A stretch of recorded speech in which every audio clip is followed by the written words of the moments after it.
What if I told you that the reigning world champions looked vulnerable, not against a powerhouse, but against a nation of just 370,000 people?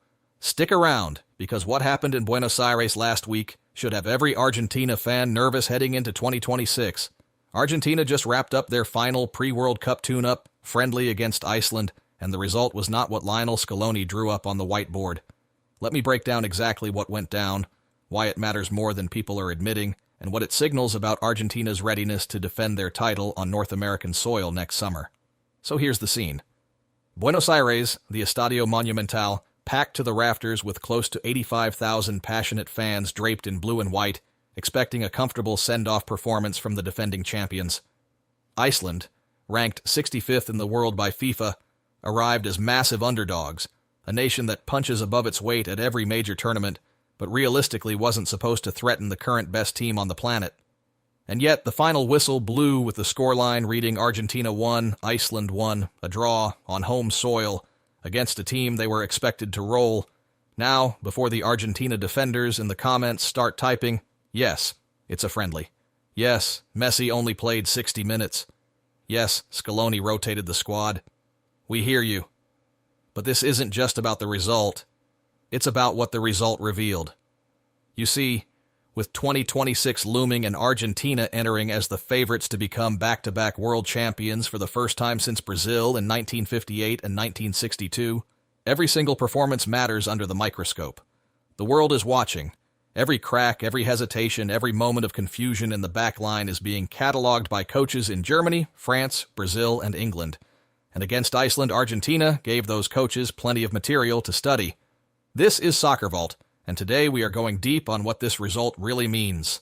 Now let's get into the tactical meat of this because there's a lot to unpack. Iceland set up in a compact 4-5-1 defensive block, almost identical to the shape that frustrated Argentina in their famous 2018 World Cup group stage draw in Russia. The Icelanders sat deep, compressed the central channels, and forced Argentina wide. Sound familiar? It should, because 8 years later, the same blueprint still creates problems. Here's your first key stat. Argentina had 68% possession throughout the match, but only registered 4 shots on target in 90 minutes. That's a chance conversion problem hiding behind a comfortable possession number.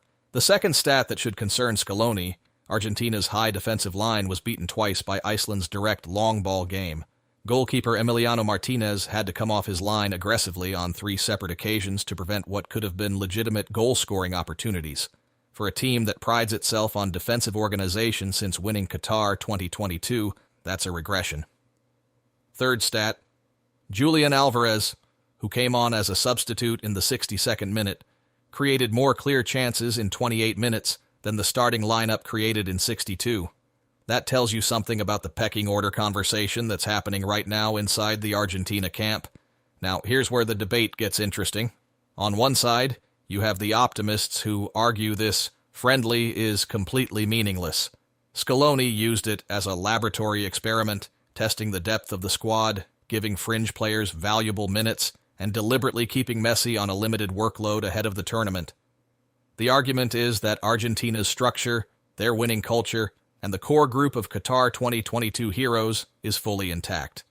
One bad-looking friendly doesn't unravel a world champion. That's a fair point.